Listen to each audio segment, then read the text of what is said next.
Hello guys, today I will be teaching you about nested loops. So nested loops are basically loops within loops within loops. How it works is that once you create a loop, you create another loop inside it and so on. So I have this pre-made program here to show you what exactly loops do. So let's just run this and you will see that there is like a somewhat pattern resembling a staircase. So for first line we have 1 dot, for the second line we have 2 dots, for the third line we have 3 dots. So that's all the work of a loop within a loop, as more specifically a for loop inside a for loop. So I'll teach you exactly how to do this. So let's create another class. Let's name it nested loops and basically edit that. And so it's pretty easy actually, like it's very simple. So just put in all the constants. So it's basically public class nested loops, and yeah, just public static void main string args. So first we'll be making the external loop, or the first loop to be considered by the program. So it's basically for, and let's put in the conditions. So let's declare a variable. Let's declare a variable. It's int line. This int line is basically pertaining to the number of lines that the program will create. So if you saw it earlier, it had the program that I made has 10 lines. So next we'll put in the condition. So if line is less than or equal to 10, then line plus plus.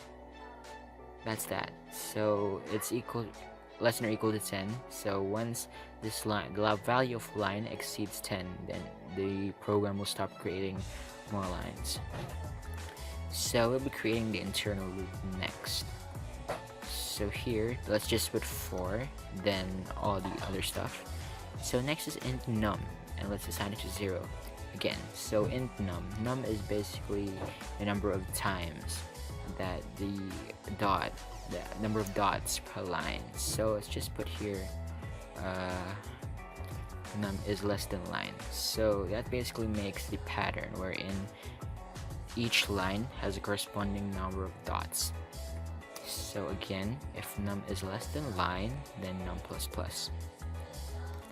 So let's create the actual command to be able to display the dots. So it's the good old system .out.print, and let's just put in the dot inside. So that's that. And we'll be also putting a display here, system.out.print, but this time it will have an ln. This is to create consecutive lines, like they're not overlapping each other. So let's just finish this program here and compile that. So we'll be running this. And we'll be running this here. Compile and then run. So it's basically the same code that I used earlier. So it has 10 lines with 10 dots on the last line. So first line has 1 dot, second line has 2 dots, and so on. So just to show you how it works more, I will be changing the values. So here, if we put in 15, then you could guess that there will be 15 lines and 15 dots on the last line. So just to show you, here we have it. These basically 15 lines, and those are 15 dots.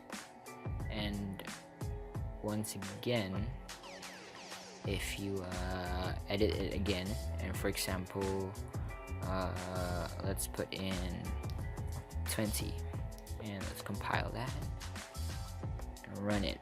So again, it'll have 20 lines here. Yes, 20 lines, and the last line will have 20 dots. So that's basically for nested for loops. I hope you understood. Basically, again, nested loops are loops within loops, and for nested for loop, they're basically more than 2 for loops that are within each other. So say here, this is the external loop, basically the first loop. So what it does here is that once the line is less than 20 or 10 here, then the line will add. So it'll basically consecutively display this internal loop. It's the num, or basically the number of dots. So every time that our line that the value for line is increased, then the dots at that line is also increased compared to the previous line. That's that. Thank you for watching this video, and I hope you learned. Thank you.